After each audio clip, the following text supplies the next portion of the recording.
CGA Tour, a podcast on getting older. Now, Alvin. Welcome back to the latest episode of the CGA Tour podcast. As always, here I'm your host, Calvin Glenn Alexander. And on tonight's episode of the CGA Tour podcast, I'm joined by the one, the only, the Colton Davidson, as we're back again with more questions, more NFL questions. Yeah. Right, Colton? We got some stuff to talk about here, right? Yeah, we got lots to talk about. It was an awesome, fun week of football. I'm really excited to talk with you about it. Week one was great. Mm-hmm. Not for all Chargers fans like myself. No. That was tough. That was a heartbreaking loss. I would say also Giants fans and Steelers fans would rather just forget the week happened. You know, I mean, just if you're a Giants fan, I feel bad for you. Wait all the way for Sunday night. You lost 40-0 to the Cowboys. I feel bad if you're also. I mean, if you're a Steelers fan, I also feel bad too because you couldn't score worth a darn, and you also couldn't stop really anybody worth a darn in the first quarter. You had 1 yard of rushing for a combined 200 yards of 1 yard total and a half for a combined total of 200 yards in the first quarter. So that was just fun for. Have you seen that stat going around about the Steelers offense since Matt Canada took over? Have you seen that? No. What's that one say? So this is full credit to the Ringer podcast network stuff, but it's a stat going around that since Matt Canada has taken over, it's been like since 2018, 2019. The Steelers offense has not gotten once over 400 yards of total offense. So since he's been the head coach, since he's been the offensive coordinator, never once going over 400 yards of offense. And in the same time frame, the NFL averages around 20-ish% of a team going over that. And it's like if you think about it, like the standard hallmark of, hey, did the running back have a good game? Is 100 yards rushing? Hey, the quarterback could have a good game. You would say, did he get over 300 yards passing? And there's your 400 yards. So that kind of tells you what has the Steelers been doing under Matt Canada. So whatever. There were a lot of issues with League One, but a lot of good things to talk about too on that point. And we got set of topics here, so I'm just gonna list them off here for the listeners before we get started, just in case they want to know what the 6 ideas we got coming on here. Our biggest fantasy bust and boom, real life disappointed, real life impressed, and then most confident. We feel the most confident about this going forward in the NFL. Period. Very broad topic, and then also the unconfident level. Well, too. So I'm just going to go take it away here with this one. Biggest fantasy bust of the week. And to me, this is the biggest bust of you see the score of the game. The guy is on your team. You didn't watch the game, though. And you go, oh, he must have scored 80. Right? Like you see the score. You go, oh, man, they won 40-0. Okay, how in the world did... how many points did the quarterback, running back, wide receiver, whatever on that respective team score? 40-0. Well, Dak Prescott's the biggest fantasy bust, in my opinion, for this because he scored a whole 5 points in fantasy football, I believe, with 0 touchdowns. And that's going to be the biggest fantasy bust. Like, that is such a high expectation. If you went out to Sunday night dinner, then later on, you're like in the cab. I don't know. Uber. Everyone takes Ubers now. I sound real old when I say cab. But, everyone takes Ubers and on the ride home or, hey, you know what? Or the Lyfts as well. Uber or Lyft. Yeah, Lyfts. Uber. Any rideshare company. Any rideshare company. Sponsorships, come on in. We're ready. We're open. Not closing you out at all. No, just open doors. There you're going, oh, Dak must have had 30 fantasy points or 20. Or you know what? He at least put up his projected like 15 to 20, right? Dallas Cowboys scored 40. Now, in ESPN Fantasy Football, one of the leagues that I'm in /run/do whatever, it's a PPR league. Doesn't make any difference because of the quarterback here, but I'm just going to say Dak had 5. Like, that's not optimal and biggest bust, in my opinion, of the week. What about you? What was your think of the biggest bust here? So I'm torn between 2, and I think I'm going to go with the funnier of the 2. So Calvin, do you know what range of picks did Drake London go? Like, what number of pick was he? Like, was he a top 10? Was he a top 5? I'm gonna say he's a top 20 to top 30 wide receiver. So he's not your wide receiver 1, no matter what. I mean, I meant like actual NFL draft. Oh, he was a top 10 pick, I believe, not too long ago, like 3 years ago. He was drafted 8th overall in the 2022 NFL draft. How many catches did he have on Sunday? 0. 0. 0. 0. How many? And now Kyle Pitts. How many catches did he have on Sunday? I'm gonna also say 0. So whenever your quarterback has more catches than, so Kyle Pitts had 2 catches. But whenever your quarterback has more catches than your number 1 wide receiver, do you kind of think that something is wrong? So as somebody who had multiple Atlanta Falcons players on my roster in my Yahoo league, it was very disappointing that Drake London had 0 points, that Tyler Algier got more carries, more touches than the number 4 whatever pick that Bijan Robinson was, that they were all super excited about. That they had more, that it was just more. Oh, it's so frustrating. Arthur Smith sucks. I changed my league name. I changed my fantasy team name in my Yahoo league to Arthur Smith must be stopped, because it's just absolutely brutal what he does, and they keep winning. It makes no sense. But I think that's like my funny is that basically the biggest bust of the week is Arthur Smith, because none of his players were that relevant in fantasy this week. It was so annoying, but yet they still win. So nothing's going to change, and Desmond Ridder will be their quarterback until the end of time. So that's my take. Or Marcus Mariota will come back out of whatever. I'm with you. What I don't understand about the Eagles, but about the Falcons, different bird, is that they have Tyler Algier, and then they go ahead and say, you know what? Not good enough. He set a record as a rookie for Falcons rushing record. He set the Falcons rookie rushing record last year. This year, Falcons have, I think, the 8th pick in the draft, and they go, but you know what? Doesn't hurt to have 2. Let's get another running back, even though you really only play 1 at a time. But Arthur Smith, he's telling us, hey, you know what? We could have Drake London. We could draft Kyle Pitts. We could draft whoever at wide receiver, tight end, etc. But we don't care about those positions. Our wide receivers and tight ends better get used to blocking, because we are running the football. And that's what they keep doing. Tyler Algier, like, he had 20 plus points. Kyle Pitts had 2 receptions, 44 yards. Like, that's nothing. I don't know how many times he was targeted, but there's just. Yeah, I don't think there's very many targets. I'll look it up while you keep talking here. Well, the Kyle Pitts hype is done. I listened to a ton of like preseason kind of podcasts, and I remember last year going, okay, you know what? I think the guy I'm going to buy into is Kyle Pitts. Going to buy into Kyle Pitts. All right, you know what? The Falcons are telling us what they're going to do. They drafted him at tight end, the highest tight end, like the earliest in the draft of tight end has ever been drafted, I believe. Based in the modern NFL era, a bunch of other stats, bunch of other information about it. Okay, I'm going to take Kyle Pitts here in the fantasy football draft, like right after Travis Kelce. Next tight end off the board, Kyle Pitts. Completely a dud. Just completely a dud last year. Like just not getting a fair share of targets, receptions. Every single fantasy football expert I listened to or heard from was like, oh, they're going to have him out wide receiver. They're going to use him like Travis Kelce, etc. They have Marcus Mariota or Desmond Ridder at QB. They're not going to be throwing the ball downfield that much. That Drake London guy could get a couple targets, it makes some plays in empty space, but they're going to use Kyle Pitts. And this is almost the same thing now with Bijan Robinson. Bijan had a good game, but they're telling us something. So what's just wild is his rookie season. So Calvin, do you know he almost broke the record for most receiving yards by a rookie tight end in the NFL history? Do you know who holds the record? Antonio Gates. No. Oh, Travis Kelce? No. I mean, is it Gronk? It's Mike Ditka.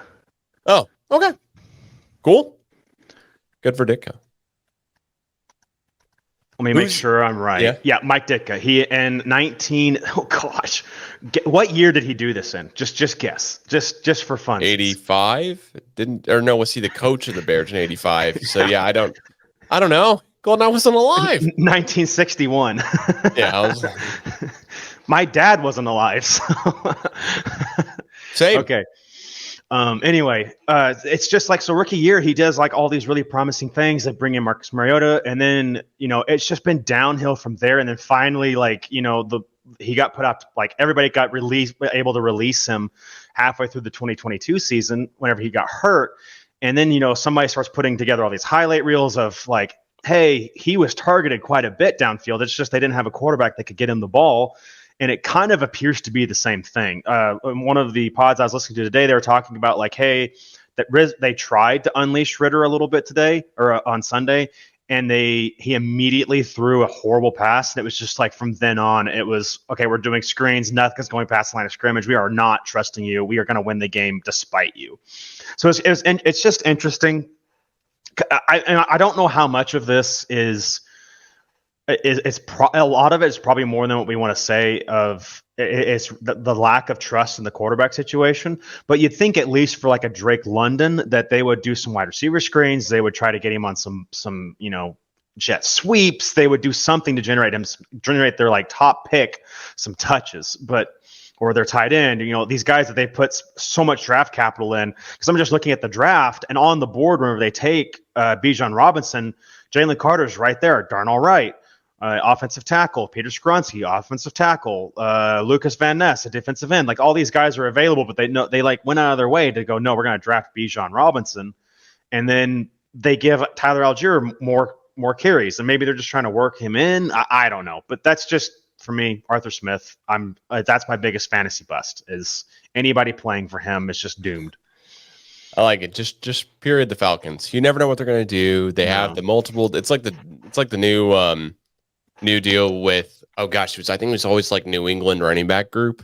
Like you knew the New England running back group was going to get some carries and get some touchdowns because they had Tom Brady as their quarterback. They're a high-powered offense. You always want to pick one of those guys, but it seemed like no matter what you did, you were always going to pick the wrong guy. Exactly. That was actually going to score in the game. You always picked the guy who was going to get like 1 30-yard rush, 2 other times he would carry the ball, and then that'd be it. The entire game. He'd end up with like 44 rushing yards, 3 carries, that'd be it. And then the other guy who come in and rotate with him would have, 6 passes out of the backfield caught, and et cetera, et cetera. So we'll just be blowing up stat wise.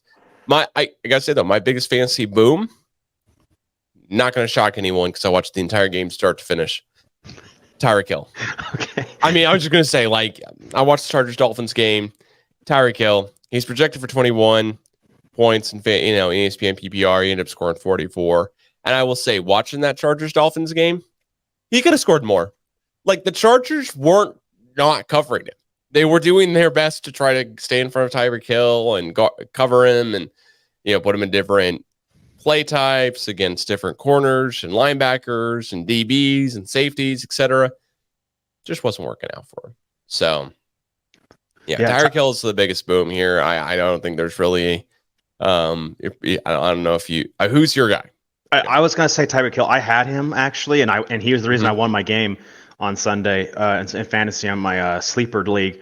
But he was amazing. I mean, some people were tweeting out like how they were getting him open and how well, and him and Tua were just cooking together.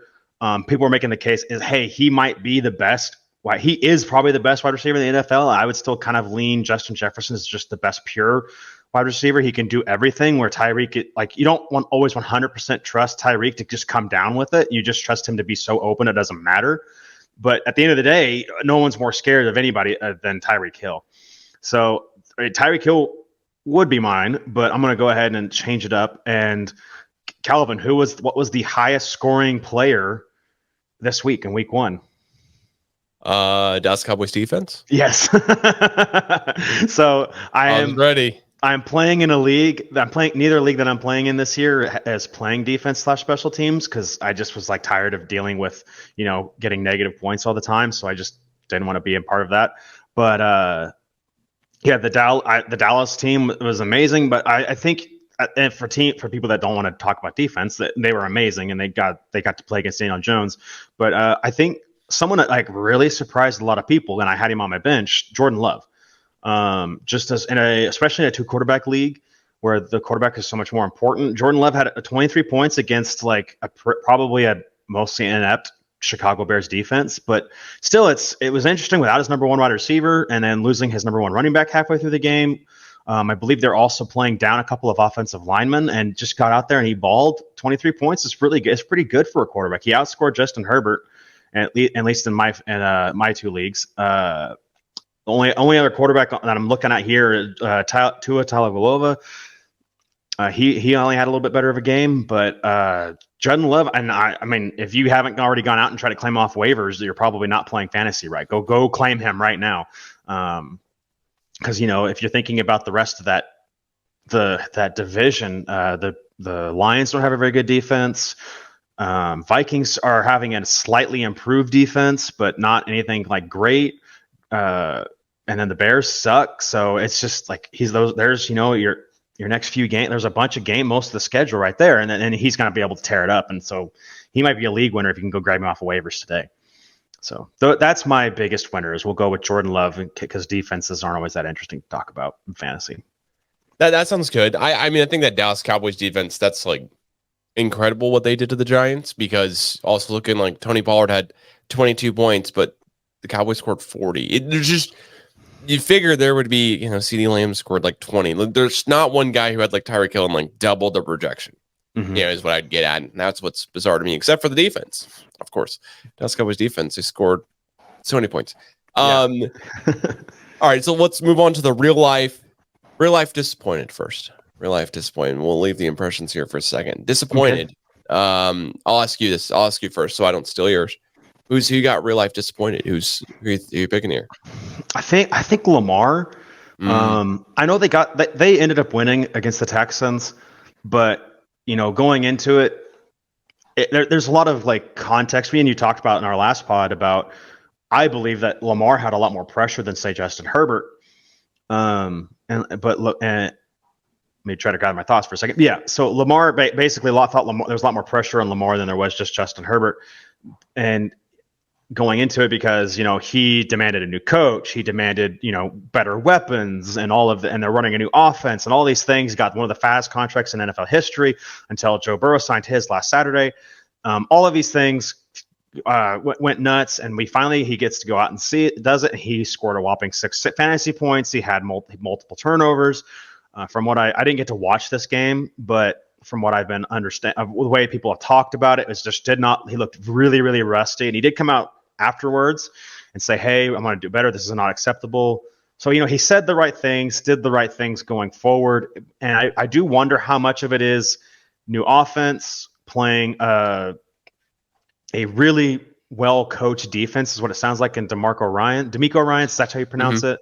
Yeah. So a really, really well-coached defense with a top 3 pick in the NFL draft and Will Anderson from Alabama. They came to play and they probably caught them off guard. And they also had a devastating season-ending injury for J.K. Dobbins. So there's a lot going into it. But still, it's just like, come on, Lamar, you got to be better than this after demanding all of these things in the offseason. I'm totally with you. I want to ask you, because I looked up some stats about this game here, the Texans-Ravens. Which team had more yards, if you had to guess, and by how many? Because I think it's like the wrong way, I'm going to say that the Texans probably had more yards. I'm going to say they had like 112 more yards. They had 3 more yards. That's why I bring it up. It was that close. It was 268 to 265. But that just also means that something's off here. That the Ravens win 25-9. I think the Texans are just going to show up. Like they're going to. You're right. They have a really good defense, but they're just going to show up. Like the Texans are going to show up every week. They're not going to be a rollover team in that AFC South. I was not real life impressed by them. They did fine. But I think what you're saying is correct here. I was real life unimpressed, real life depressed by this team because you would expect Lamar. You expect a lot of these quarterbacks. I think every quarterback, all the top 4 quarterbacks who got new deals this past offseason, Jalen Hurts, Justin Herbert, Lamar Jackson, and Joe Burrow. Deshaun Watson, All 5. and Deshaun Watson. Well, but if I don't include Deshaun, then they're 0-4 on the weekend. So, and if I do include Deshaun, he got his last year. I want to Yeah, say, you're right. That's not really fitting your argument. Yeah, but that's the argument I'm making here. I totally agree. You would think the Ravens would be doing just killer at the end of the day, but they're at home. They took care of business. They won by 14. I don't know if they covered the spread. I'd assume they covered the spread. I can't imagine an NFL spread more than 14 points. I would say I'm real life unimpressed or depressed by Seattle Seahawks. Ooh, that was a big one. This is a team where we talked about last week on our 10 questions. Are the Rams even going to try to win? Are they even going to try to be good? Are they going to try to trot some guys out there? Okay, Cooper Kupp's on IR, like to start the season. Comes out, before the game kicks off. All right, well, okay. So what's Matthew Stafford going to do? Who are his weapons going to be? Still finds guys, like no matter what. Still has really, really good stats in the game. I mean, he puts up over 300 passing yards, and then rushing the football like Cam Akers and Kyron Williams, two guys who I know their names, but not like their household names whatsoever. Go in and score 3 TDs rushing it. And then they've got a guy, Puka Nacua, I think is how you say it, who has 10 receptions, 120 yards, 119 exact. Like the Rams still found a way to win, but this was much more to me of, okay, but like what happened here? Because it's just such an odd deal that the Seattle Seahawks team, where Geno Smith and others, I really thought they had a good chance. And Geno, listen, he didn't play horribly. He was 16 of 26 passing. He had 112 yards, 1 touchdown. But the rest of the team just did not show up at all. I mean, Kenneth Walker was just slowed. Zach Charbonnet slowed. Geno Smith, 1 rush, 6 yards.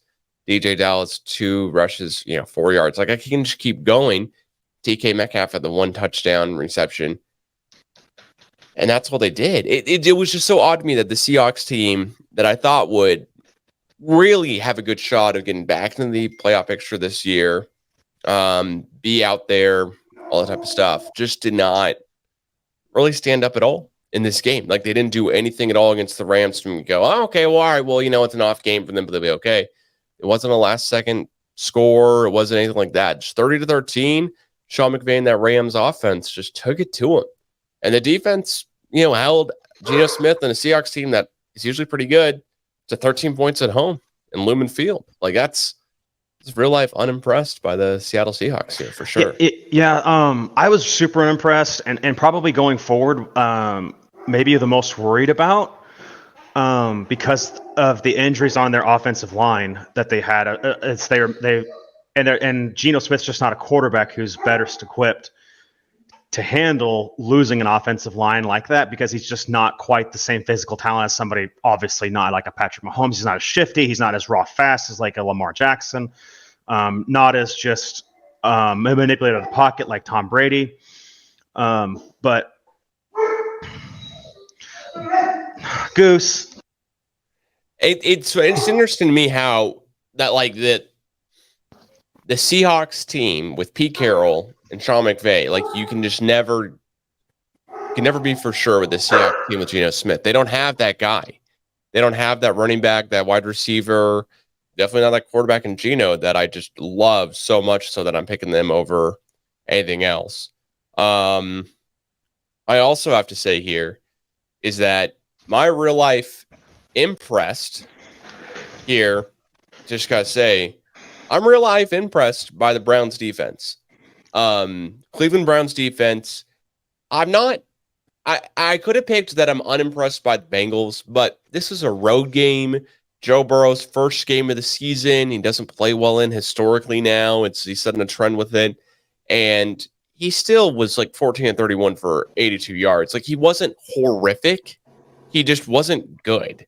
And it was raining, it was poor weather, and et cetera, et cetera. And then he doesn't even play in the rest of the whole game because, like, okay, let's make sure to save him from injury, et cetera, et cetera.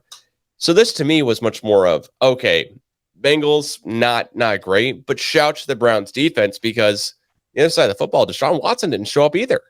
Like, it's not as though the Browns offense was just killing it the whole day. I mean, Watson had an interception. He didn't throw for 200 yards.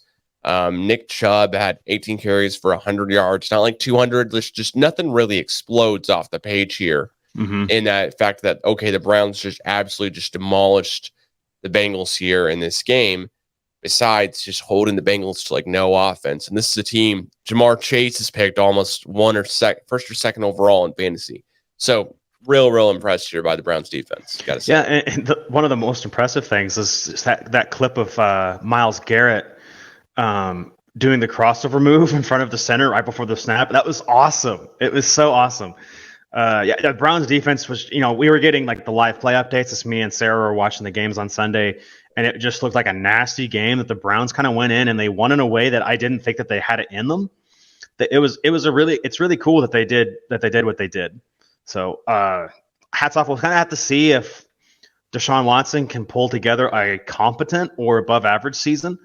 It's starting to get worrisome that it's probably not in him to ever be, the MVP candidate with Deshaun Watson anymore. But maybe some above average play is still there and still around, which is, not great for the Browns. But we'll see how they are going forward. That defense might be enough to win them a lot of games this year. It might be, and it might need to, because Deshaun Watson still is looking pretty average here overall. But right. But could be good. What about you? Who was your real life impressed? So it was the first game of the week. It's getting lost in a lot of everything that happened since then. I mean, we've had so much happen since last Thursday, so many injuries, so many different things going on. But like the Lions going into Arrowhead on a Thursday night, first game of the season, on top of all of it, they get the W. They go almost to the midway of the third quarter and they don't shoot themselves in the foot. That was the first penalty, was like the third quarter. It was a really clean game. Dan Campbell knew exactly when to gamble and probably shouldn't have gambled on that fourth down, that fake punt. I think 9 times out of 10 that doesn't work. And, like 9 of those 10 times is done at like a Super Bowl or a playoff game. And the one time is week 1. But like, it's kind of, on one hand, you could say that was really, really stupid. But on the other hand, like, I'm sure the players absolutely loved it. And I'm sure that the players kind of like, it's this boost of, hey, coach trusts us to execute. And I know Jared Goff didn't really light the world on fire there. And then from the fantasy standpoint, a lot of people were upset with like how little Jahmyr Gibbs got used. But if you had David Montgomery, you got excited. But like, just as taking fantasy out of it, it just was a Lions team that I didn't think had that in them to hold a Patrick Mahomes level team and Andy Reid coach team to only 20 points in their home field off of a Super Bowl. I just think it's really cool. And yes, there are the caveats that Kelsey didn't play. Yes, Kadarius Toney might as well have been playing for the Lions on defense, but still, they still got out there and they still made all the plays they needed to, and they went out and they won the game. So I'm gonna still go with like the most real life impressed was the Lions. All right, well, I think that's a great one. I can't disagree too much there. Yeah. What about least confident versus most confident? Like, how are you feeling here? So least confident, I think, the Seahawks. It's really troublesome that they just didn't really show up. Their defense wasn't strong like we're kind of used to with Seattle, and I don't think the defense has been very good for a long time, not since the Legion of Boom era. I'm pretty worried about them. I'm pretty worried about the Vikings. Kind of had a rough go of it, and I was kind of really looking forward to getting to root for Kirk Cousins. And I've had Justin Jefferson on my fantasy team last year, and I just kind of like him. I like Kirk, and they kind of had a stinker of a showing against the Bucks. So I think the most worried about, let's go Seahawks, because I've kind of got a soft place in my heart for the Seahawks. My wife is from the Pacific Northwest. She grew up rooting for them. And then most confident going forward, the Dallas Cowboys have a good defense. Mike McCarthy, I'm not the biggest fan of. I think he's done some dumb things, but heck, they did not hurt themselves at all on Sunday night. We didn't really get to see the offense do a whole lot, but they did what they needed to. They didn't have to do very much. So I think I'm pretty confident that the Dallas Cowboys are going to be a force in the NFC East this year, and they might really a Eagles team that may or may not have been as ready for the season as we thought they would be. All right. Well, I think that's really good. I would say I'm the most confident here in Tua and the Dolphins. That's a really good one. Going back to that Chargers Dolphins game. Yeah, I did watch the whole thing. Weirdly enough, like in Oklahoma, area, we don't get that game. Yeah, I know that's like kind of weird. That was one of the bummers. It's like, you got East Coast and West Coast all one game, but instead we got, of course, I think we ended up getting the Patriots Eagles, which go figure. But I just gotta say, like, Tua, Dolphins, as long as Tua's healthy, they're back. Like they just look like they haven't missed a step. It looks like they were tearing apart the Chargers defense, which isn't bad. Like the Chargers what I think is really getting lost about that game is that the Chargers, they let up a ton of points, they let up a ton of yards, but like it's just the Dolphins were crazy good. Like Mike McDaniels and that offense, that's a juggernaut of an offense. I mean, the Chargers are going to have to, and the Chargers play the Dolphins 6 more times. I'm not sure who wins, or 10 more times, whatever the deal is. Whereas, with the Dolphins, like they're on cloud 9 here, and they should be. They should be power ranking number 1 because they beat a Chargers defense that didn't make a ton of errors, that really played straight up football, that Tua just dropped the ball into Tyreek Hill, perfectly in the end zone, and then also hit him perfectly when he was wide open. Like the Chargers defense wasn't making a bunch of gaffes or errors at all. Well, and the offense wasn't playing horribly either, and they were staying with the Dolphins the whole game. Yeah, so one of the big questions I had heard going into this season was this Mike McDaniel's offense just a one hit wonder? Was this going to be something that he could improve upon?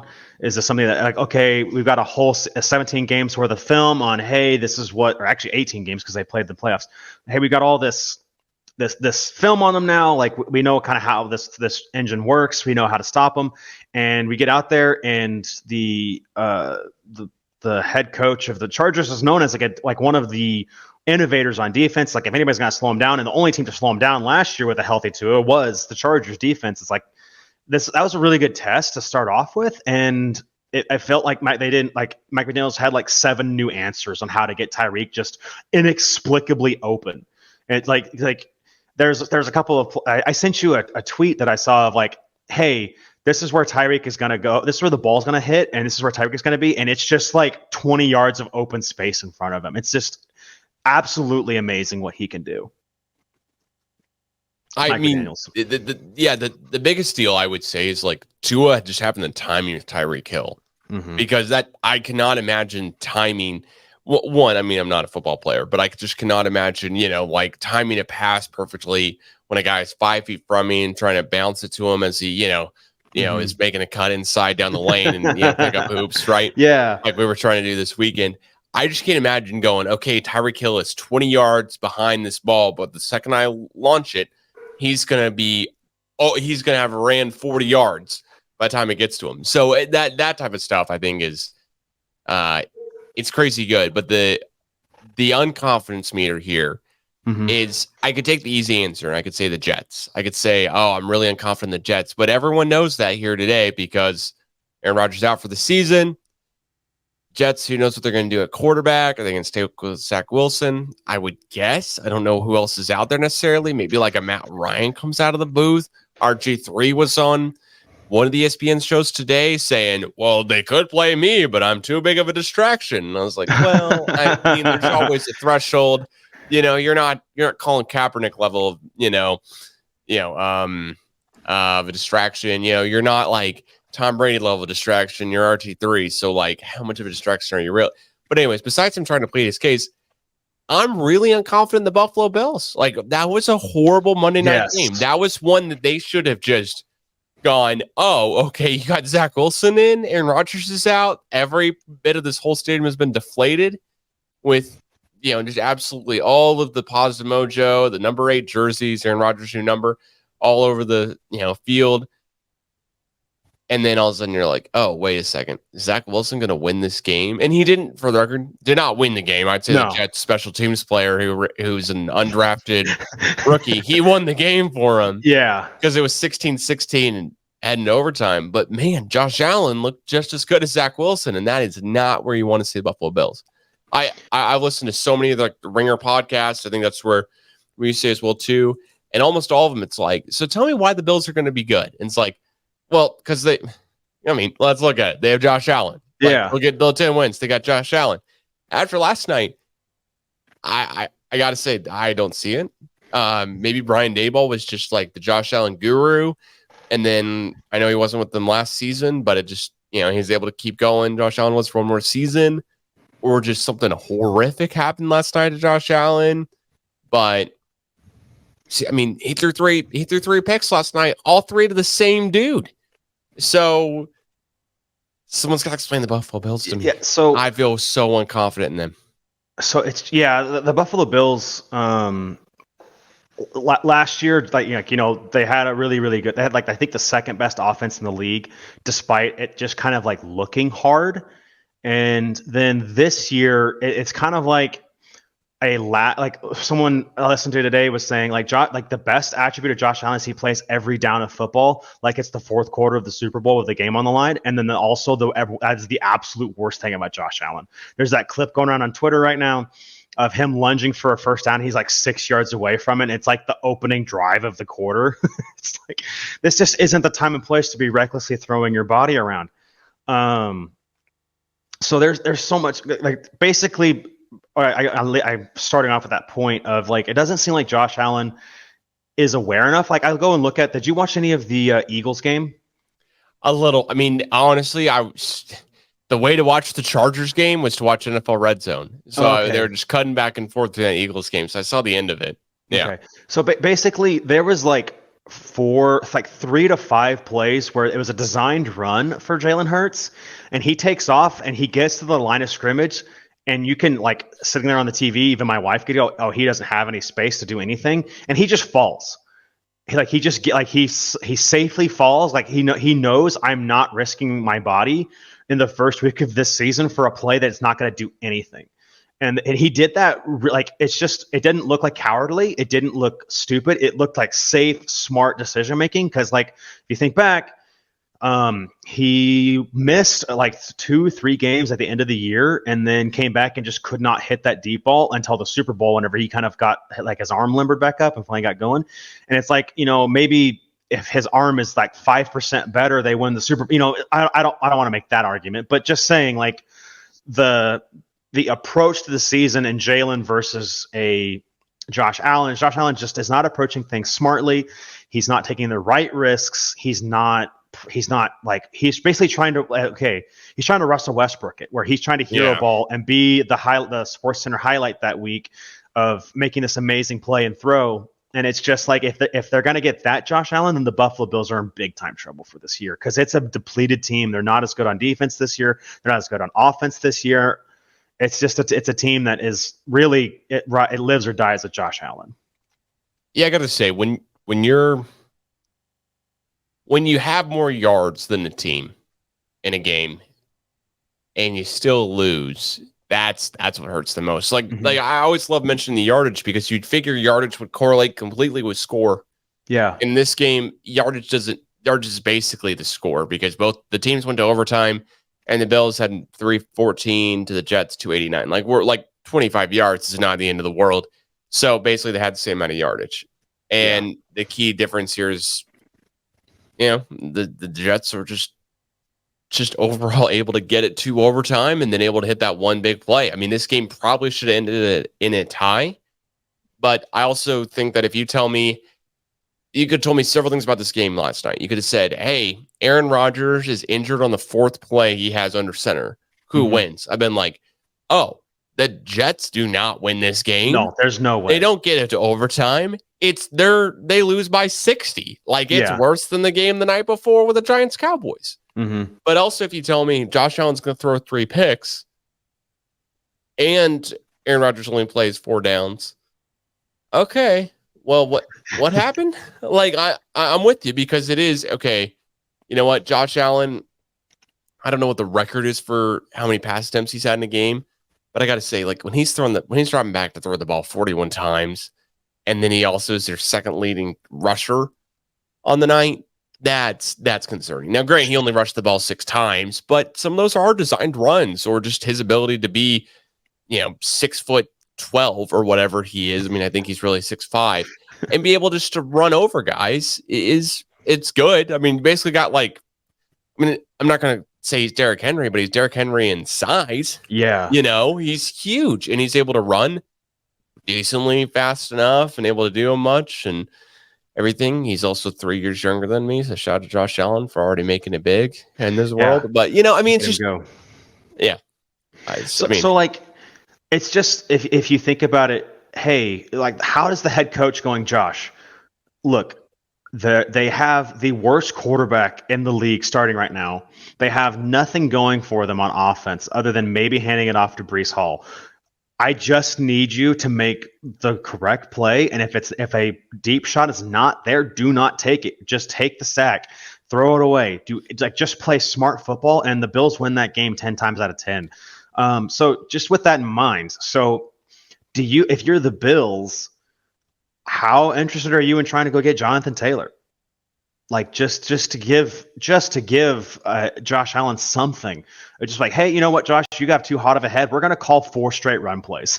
We're gonna just hand it off, do a screen. We're gonna do all of these little things. We're gonna just try to give you some time to cool off so that you're not having to be Superman and handing it off to a Jonathan Taylor or something like that. Because they're never gonna have the draft capital to go get somebody like that while Josh Allen's at quarterback, or at least who we think Josh Allen is right now.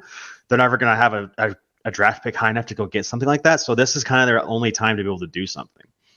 There's a galaxy brain take of just go get Jonathan Taylor real quick. I mean, honestly, there are plenty of teams that should, but if I'm the Eagles, I go get Jonathan Taylor. After this past week, we only beat the Pats by 5. And if I'm the Bills, I go get Jonathan Taylor. Is James Cook the guy? I mean, I don't know. Also, if I'm the Chargers, I go get Jonathan Taylor because apparently Austin Eckler's dealing with some type of ankle injury here and Wednesday's practice. I am so annoyed by Aaron Rodgers getting hurt for the Jets because I know so many Jets fans. We're going to see the Jets in prime time. I think 4 or 5 more times this season on standalone games. One of them is against the Chargers. Now, granted, it's on Monday night, so I'll make sure you're able to see it. But man, it is a little soul crushing here that we're going to see a lot of bad Jets football. Somebody's got to tell me that Matt Ryan is currently trying out for the Jets or something. There's got to be some type of Tom Brady just go, you know what, Patriots, I'm sorry we're in the same division as the Jets, but you know what? They made me an offer I couldn't refuse, which is they let me buy ownership in the Jets or something just crazy and going like that. I don't know. So that is probably the craziest option for them to go at quarterback. That's probably their first call as a Tom Brady call. But then what are some, you just talked about Robert Griffin III. There's rumors of Colin Kaepernick's agents reached out. What other options are you thinking through right now for the Jets? Because they just a disservice to that defense and to that city to roll Zach Wilson out there for the next 17 weeks. It's just they can't be doing that. All right, so I got 3 fun ones for you. Okay, I want you to pick one of these 3. Okay. Yeah. All right. So let me double check there that this is all still accurate because I did see someone say Geno Smith, which he's not a free agent. So I want to make sure this article is still up to date here. Peyton Manning probably not going to be able to make it. No. I'm going to say no on the Peyton Manning, but I've got 3 for you. I've got Jacoby Brissett. Apparently with the Washington Commanders right now. Case Keenum. Cam Newton. Cam Newton can't throw and hit the broad side of a barn. There's no way. So not Cam. Keenum. I'm trying to think of the last time we even saw him play. He's the backup for the Bills. I don't think there's any way in this world that the Bills are let's give you the quarterback who we just lost to that team the night before. Yeah, and give the Jets aren't going to trade so much. Brissett makes a lot of sense because he played for the Browns last year, correct? That was and he was like solid. And that's all they need is they just need a neutral quarterback, like a quarterback who's not going to lose the game for you, but he doesn't have to win it. All he has to do is hand it off to Breece Hall and Dalvin Cook, and then hit Derek Wilson or Garrett Wilson for an stride. Like that's all he has to do. So I don't know. This sucks. It sucks. I'm so glad I'm not a Jets fan. Jameis Winston, the most exciting quarterback in the NFL. Yeah, Matt Ryan. Man, Matt Ryan. I feel like everybody's really down on him last year, and like they were calling him cooked, and he's like. I just feel like the Colts last year were awful all around him, and he had no shot anyway. So maybe Matt Ryan would be okay. Who's older, Blake Bortles or me? You have to guess right here, right now. Who's older, Blake Bortles or Calvin Alexander? Bortles by a year. So Blake Bortles, 31. What's he? What's he up to? Yeah. Maybe Nick Foles. He might be crushing it in a beer league somewhere in Southern Florida. He could. Nick Foles, I'm going to say no. No. There's not a chance. Same thing with Carson Wentz. No, I'm good. So, Calvin, you've seen Arrested Development, right? Have you ever? Yeah. Yeah. So, I feel like the Nick Foles thing, every team in the league has gone, Nick Foles has played for a lot of teams. And does it ever work out for him? No, but it might work for us. So I think the most realistic options here is, and I'm saying realistic is like realistically the Jets would really try to do this because they think it would make their team better, and it's Jameis Winston or Kyler Murray. So the Kyler Murray one is weird because the Jets already traded for Aaron Rodgers, so they're not going to want to trade a bunch of stuff.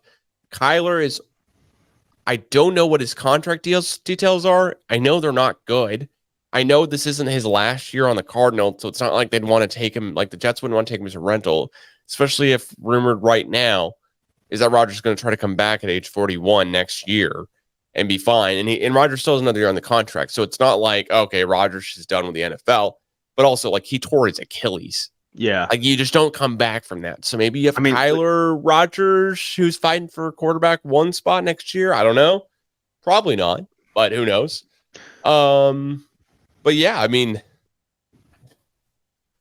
I think I don't think that we've even seen. I don't think we've seen a high caliber NFL player come back from an Achilles. We've seen like Kevin Durant is like the only high profile athlete that's come back, and Kevin Durant can't play 72 games anymore. He can't play 60. So it's like, how on earth is like Aaron Rodgers or somebody going to be able to play on that? Kyler Murray is really interesting. And we were talking, I think, no, it wasn't with you. I was talking with another friend of mine today. Like, there's that clause that they put in where Aaron Rodgers had to start like a percentage of games this year, or the Packers don't get the pick from the Jets. So like the Jets might actually own a first round pick that could mean something. But I don't know if it's going to be enough for them to go get a Kyler Murray. And I think that's super interesting from a purely on paper of like plugging him in. But again, there's lots of personality issues. There's some leadership questions. Will Kyler Murray be able to play quarterback in November? Will his body hold up? Will the new Call of Duty be too much for him to say no to? Playoffs Call of Duty, who knows? So that's interesting. I pitched to you, Kirk Cousins, just like, hey, Vikings, you lost to Tampa Bay.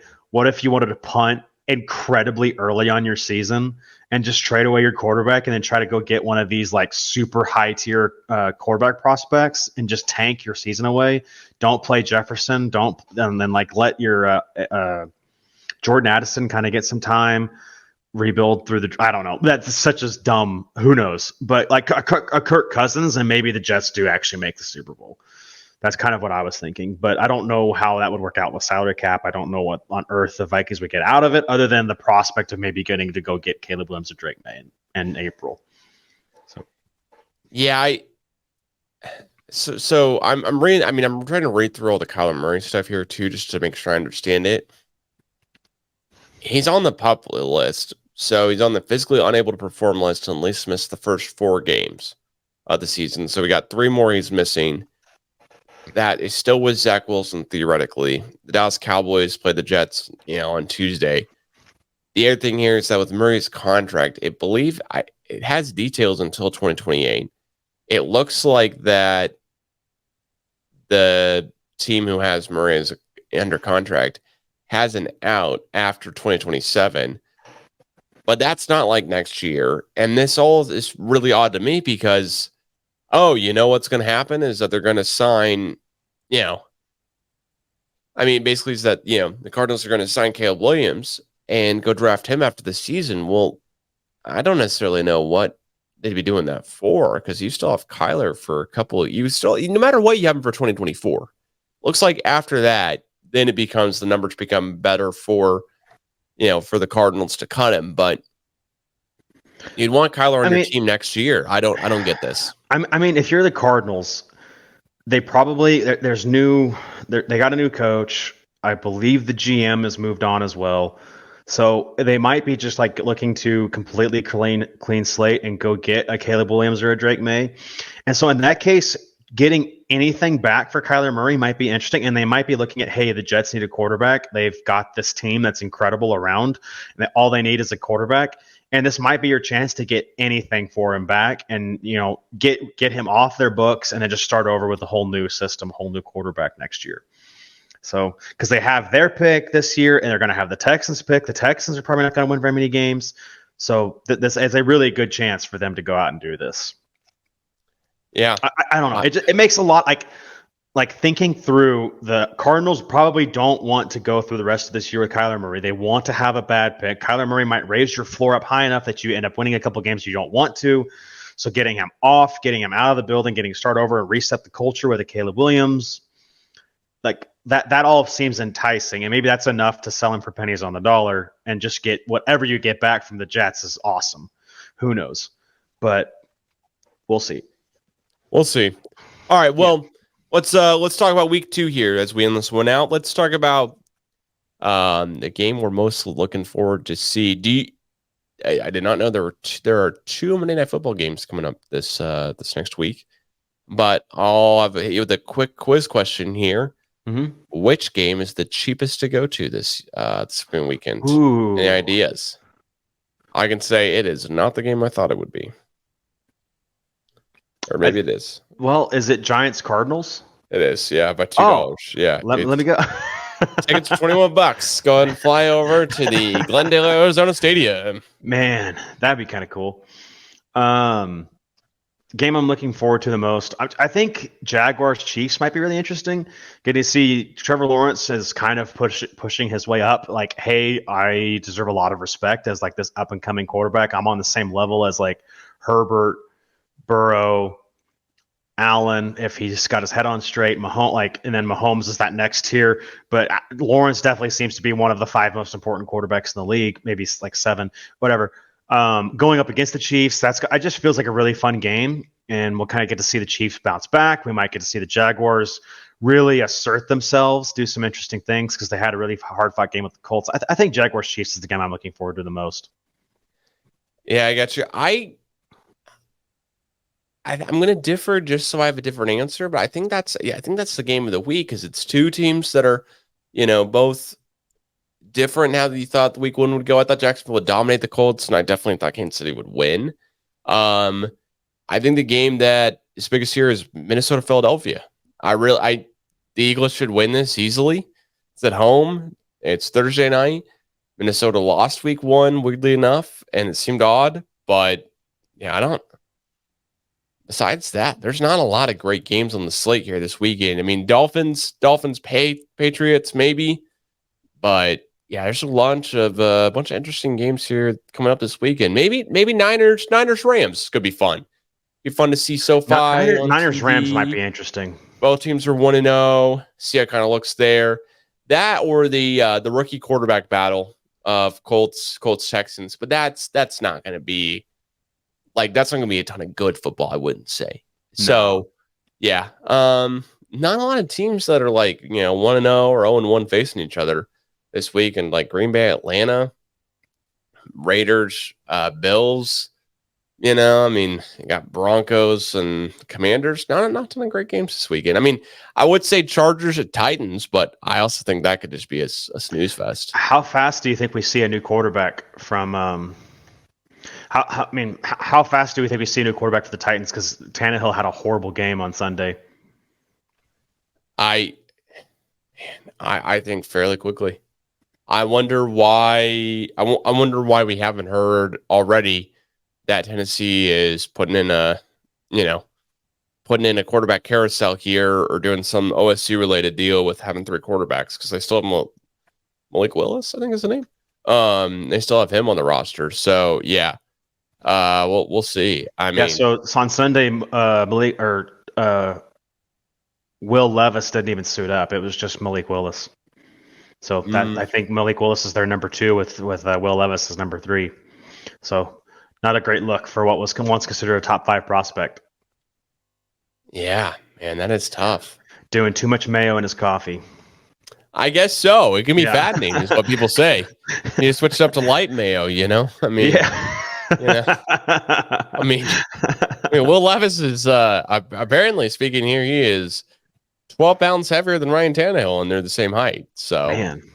Yeah, both SEC schools, and Levis is 9 years younger than Tannehill. So he's not a young guy. He's the same age as Malik Willis, apparently. I mean, they're both 24. I don't know exactly what age both of them are, respectively. Who's older and younger, but they're both 24. I don't know. Titans, yeah, I could see I could see Tannehill not being the only quarterback the rest of the season. And definitely if things don't go well this weekend against the Chargers defense that I think looked pretty darn good just against an incredible Dolphins offense. I don't think the Chargers defense was that bad. There were a couple things that really hurt him. A Joey Bosa grab trying to get, Tua Tagovailoa to the ground, where instead Tua ducks his head, and basically then all Bosa could grab was his face mask. That was a penalty that was added on to the end of a big game.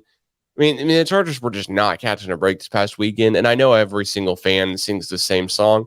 I guess they'll keep doing it until it changes, because the Chargers just had horrible luck. I mean, they had intentional grounding play on their last drive, and it was just a very unfortunate deal. So I think with all being said here, yeah, I could see it being a real fun time this weekend here, Chargers Titans, and see if the Titans bring in both 0-1 teams. We'll say both 0-1. Yeah, someone will get a win. Someone has to.